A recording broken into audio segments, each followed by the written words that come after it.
네, 오늘 말씀은 구약의 말씀에서 보면은 출애굽기의 말씀, 하나님께서 이스라엘 백성을 이집트에서 이렇게 구원해 내기 위해서 10가지의 재앙을 내리신 그 가운데 그 모세에게 말씀해 주신 그 부분입니다.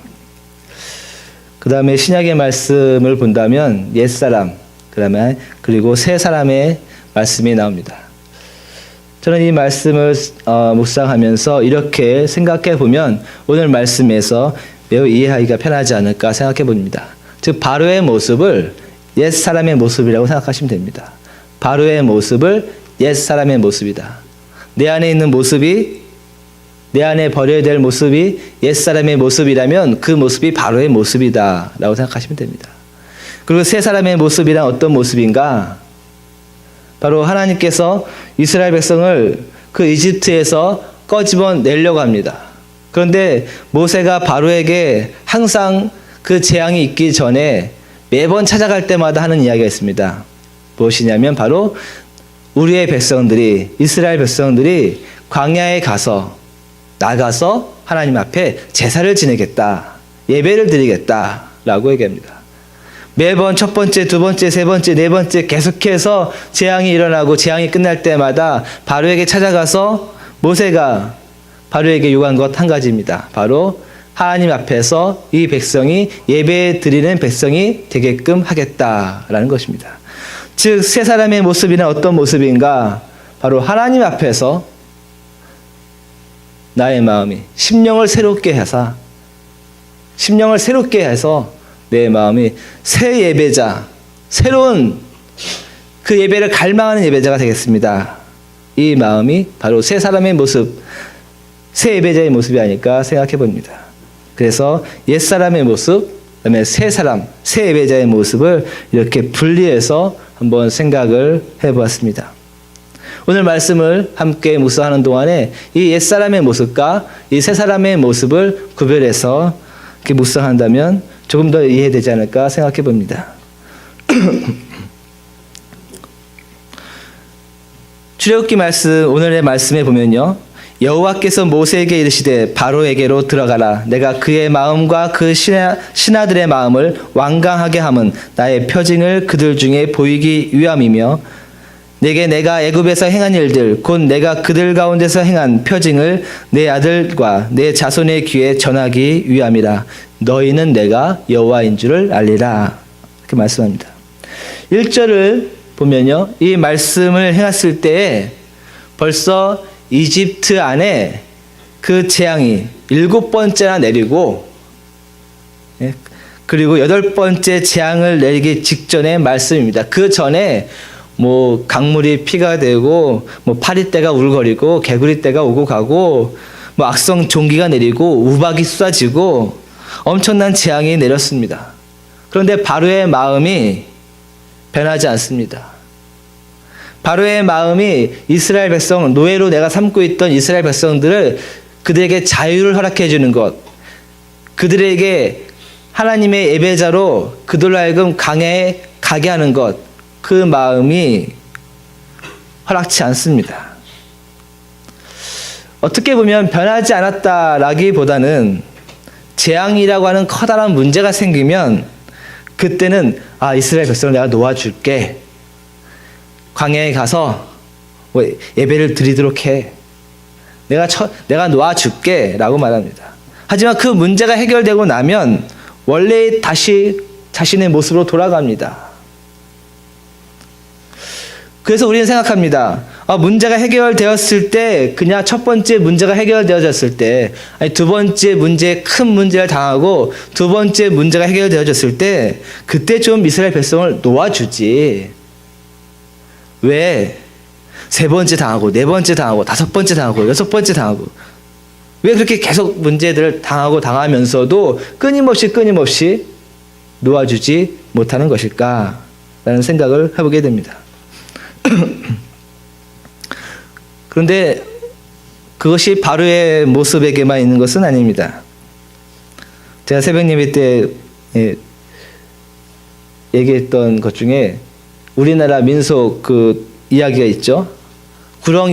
구덩이에 빠진 호랑이 죄송합니다. 예, 구덩이에 빠진 호랑이가 있습니다. 호랑이가 어느 날 구덩이에 빠졌어요. 근데 살려달라고 합니다. 살려주십시오, 살려주십시오, 살려주십시오. 지나가던 착한 사람이 그 호랑이의 소리를 듣고서 건져줍니다. 그러니까 호랑이가 어떻게 하죠? 이제 내가 너무 소리 질러서 배가 고프니까 내가 너를 잡아먹어야 되겠다 라고 합니다. 민속 이야기이지만 거기에는 매우 깊은 의미가 있습니다. 왕과 나라가 구덩이에 빠질 때마다 그 왕과 나라를 건져준 것은 백성들이었는데, 그런데 왕과 나라를 건져주니까 그 왕과 나라가 어떻게 합니까? 백성들에게 이 왕이 배가 고프니 이 나라가 재정이 힘드니 너희들은 세금을 더 많이 내야 되겠다 라고 해서 백성들을 탈취했던 그 옛날의 모습들이 그 동화에 나와 있는 겁니다. 마찬가지죠. 그 민속 동화에서 얘기해 주는 것처럼, 근데 그 왕과 그 나라뿐만이 아니에요. 우리들 모습도 마찬가지입니다. 여러분 인생을 되돌아본다면 인생에서 어려운 문제 여러분 몇 개나 당해보셨습니까? 수도 없이 당하셨죠. 생각할 수 있는 거 뭐 5가지 생각해 본다면 뭐 작년만 해도 한 5가지 떠오를 거예요. 어려운 문제들. 그렇습니다. 우리도 그런 어려운 문제들을 만날 때마다 우리는 이렇게 이야기합니다. 내가 이 문제만 해결되면 이렇게 살겠다. 내가 저 문제만 해결되면 이렇게 살겠다. 혹은 저도 유학생 시절 때 내가 이번 중간고사만 잘 끝내면 내가 진짜 드라마 한 편 안 보고 열심히 공부해야지. 예. 뿐만 아니죠. 내가 이 엄청난 사건을 겸하고 나면 내가 이것만 해결되면 내가 하나님, 내가 완전히 기도의 사람이 되겠습니다. 내가 완전히 예배의 사람이 되겠습니다. 그런데 그 문제가 다 끝나고 나면, 그 문제가 지나고 나면 우리는 또 과거로 돌아가고 맙니다. 그런데 과거로 돌아가기만 하면 그만일 텐데, 과거로 돌아가면서 우리는 이렇게 생각합니다. 마치 내 돈으로 해결한 것 같고, 내 힘으로 해결한 것 같고, 내 지혜로 해결한 것 같습니다. 그리고 우리는 그렇게 다시 과거의 모습으로 돌아간다는 겁니다. 과거의 모습으로 돌아가서 바로가 다시 끊임없이 3번째, 4번째, 5번째, 6번째 문제를 끊임없이 경험하는 것처럼 우리들도 똑같이 삶의 문제를 끊임없이 똑같은 삶의 숙제를 가지고 경험하게 됩니다. 그리고 똑같은 해결 방법을 찾아갑니다. 어떻게요? 그 순간만큼은 구덩이에 빠진 호랑이처럼 그 순간만큼은 간절히 살려달라고, 간절히 해결해달라고 잠 못 이루면서 번민하다가 고민하면서 해결해 달 것 끊임없이 생각하고, 때로 하나님에게, 때로 나 자신에 끊임없이 나 자신을 몰아세우기도 합니다. 내가 이것만 해결되면, 내가 이것만 해결되면. 그런데 역시 그것마저 해결되고 나면 다시 돌아가는 것이 바로의 모습이었고 또 우리들의 모습입니다. 그런데 이것이 오늘 말씀에서 이집트의 바로 왕 만의 이야기가 아니라는 겁니다. 바로 누군가만의 이야기도 아니라는 겁니다. 우리 자신들의 모든 사람들의 이야기란 겁니다. 과거의 내 모습이 잘못된 모습이고 잘못된 습관을 갖고 있는 줄 알면서도 우리는 과거의 모습으로 돌아가려고 합니다. 왜입니까? 너무나 익숙하기 때문입니다. 옛사람의 습관이 우리에게 너무나 익숙하기 때문입니다. 오늘의 말씀 신약성서 에베소서 4장 22절 24절을 이렇게 증언합니다. 너희는 유혹의 욕심을 따라 썩어져가는 구습을 따르는 옛사람을 벗어버리고 오직 너희의 심령이 새롭게 되어 하나님을 따라 의와 진리의 거룩함으로 지으심을 받은 새 사람을 입으라. 더러운 것이 더러운 것인 줄 알지만 익숙해서, 잘못된 것이 잘못된 것인 줄 알지만 익숙해서, 잘못된 습관인 줄 알지만 그것이 익숙해서 우리는 익숙한 내 과거의 옛 모습으로 돌아가 살려고 한다는 겁니다. 옛사람의 모습을 에베소서는 이렇게 정의 내리고 있습니다. 말씀을 요약해 본다면 이것이죠. 총명이 어두워지고 무지해지고 마음이 굳어지고 결국에는 하나님의 생명에서 떠나가게 되는 것이 옛사람의 모습이다라고 정의를 내립니다. 이집트의 바로 왕을 표현할 때 어떻게 표현합니까? 마음이 완악하다. 즉 마음이 굳어졌다라고 표현합니다. 즉 옛사람의 모습, 신약성서에서 말하고 있는 옛사람의 모습을 바로가 갖고 있다는 겁니다. 그리고 우리 자신도 갖고 있다는 거죠.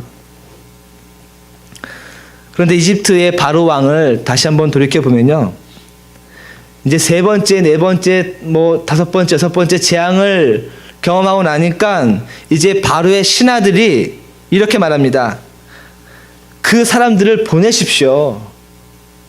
그들의 하나님 여호와를 이제 그들이 예배 드리도록 허락하십시오.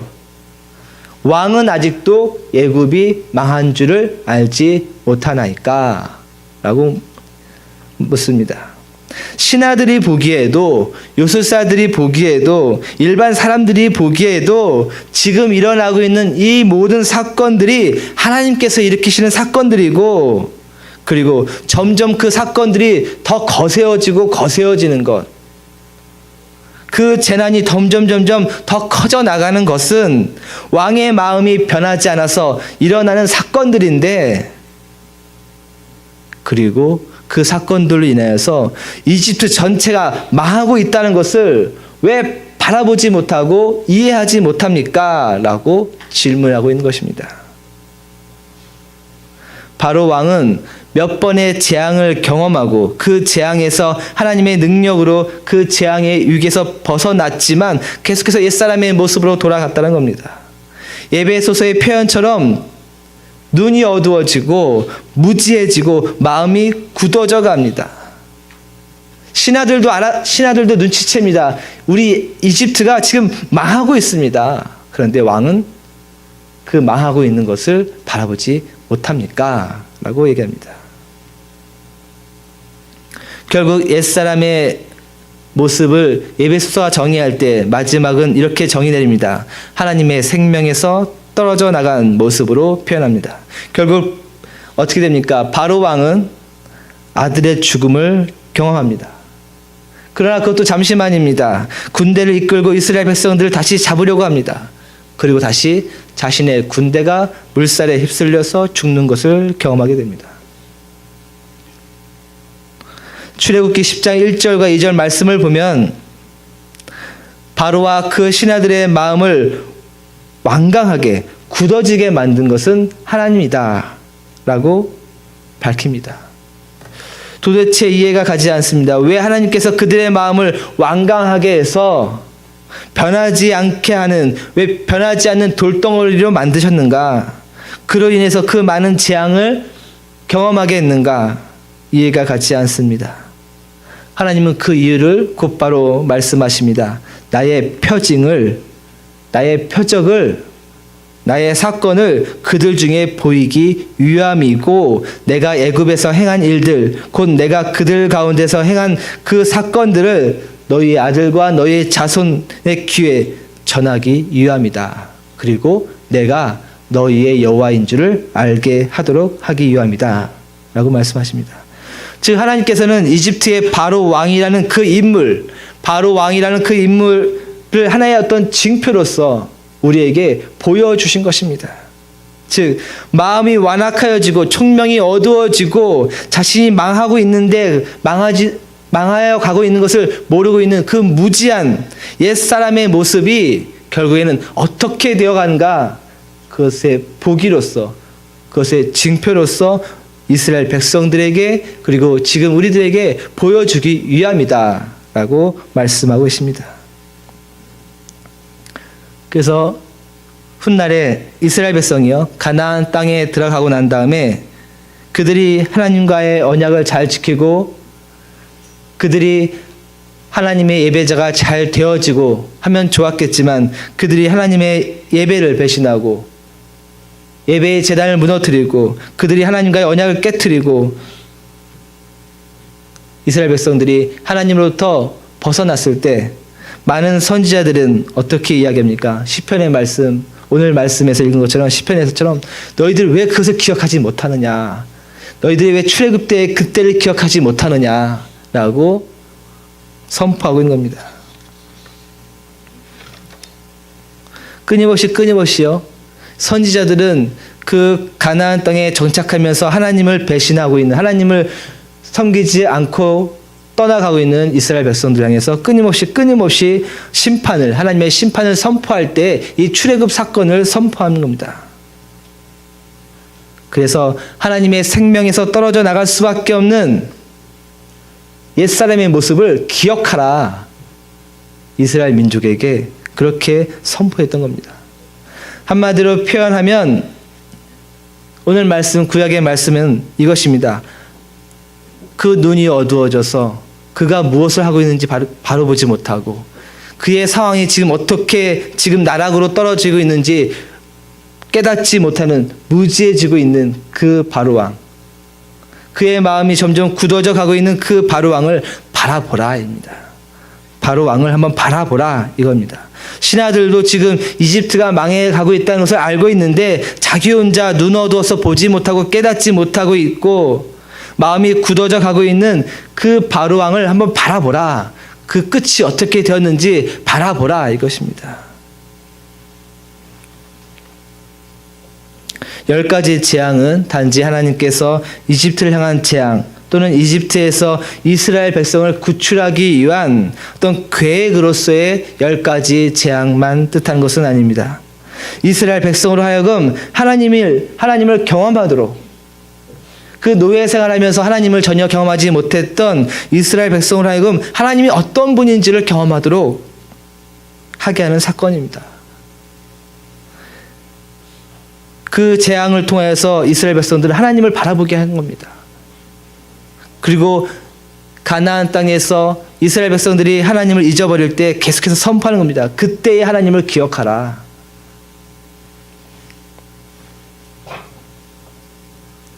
이제 우리 역시도 바로 왕을 바라보아야 합니다. 그가 신하들의 말도 듣지 않는 것처럼 그 눈이 어두워지고 자신의 상황이 절벽 끝으로 치닫고 있는지 모르는 것처럼 무지해지고 자신의 마음이 굳어지면서 결국 그가 하나님의 생명으로부터 떨어져 나가고 있다는 것을 우리 역시도 그 바로 왕을 바라보아야 합니다. 이것을 위해서 바로 그 바로의 그 마음을 완악하게 만드신 것입니다. 우리에게 그 모습을 바라보라입니다. 총명하지 못하고 무지해지고 그 마음이 굳어졌을 때 결국 어떻게 되는지를 바라보라 이것입니다. 우리들이 우리와 함께하는 사람들의 말을 듣지 못하는 총명함이 사라지고 우리의 상황이 지금 어떤 절벽으로 끝나가고 있는지 모르는 것처럼 무지해지고 우리 자신에게 가장 소중한 것을 잊어버리고서야 우리의 마음이 얼마나 굳어져 있었는지 알게 되는 그런 옛사람의 모습이 있다는 것을 우리는 바라보아야 합니다.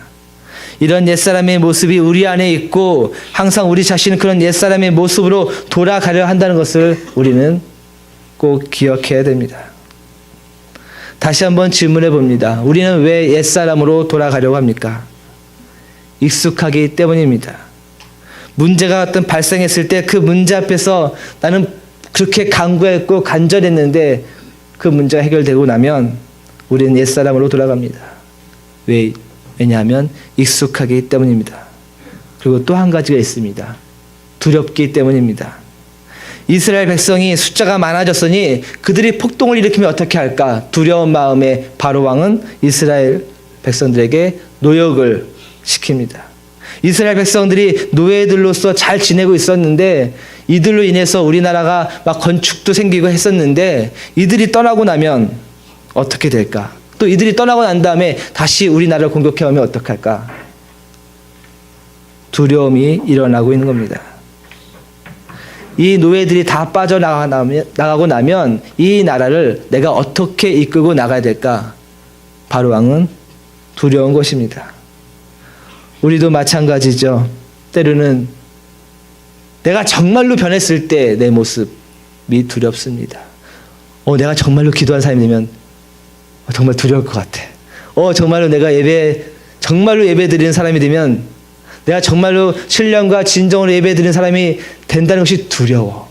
내가 정말로 기도하는 사람이 된다는 것이 두려워. 내가 정말로 찬양하는 사람이 된다는 것이 두려워. 내가 정말로 믿음으로 살아간다는 것이 두려워. 바로 이 두려움으로 인해서 우리는 옛사람으로 돌아가려고 한다는 것입니다. 또 한 가지가 있습니다. 남들에 대한 눈치 때문에 우리는 옛사람으로 돌아갑니다. 내가 저 이스라엘 백성을 그냥 놓아준다면 신하들과 이집트 사람들이 나를 어떤 왕으로 생각할까? 나를 무능하게 생각하지는 않을까?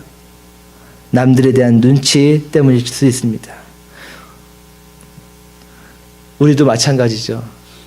내가 정말 기도하는 사람이 되면, 내가 정말 예배드리는 사람이 되면, 내가 정말 믿음의 사람이 되면 이제까지 나를 알던 사람이 나를 조롱하지는 않을까? 이제까지 나를 알던 사람이 나를 비웃지는 않을까? 이상하게 생각하지는 않을까? 이런 남들에 대한 시선 때문에 우리는 옛사람으로 돌아가려고 합니다.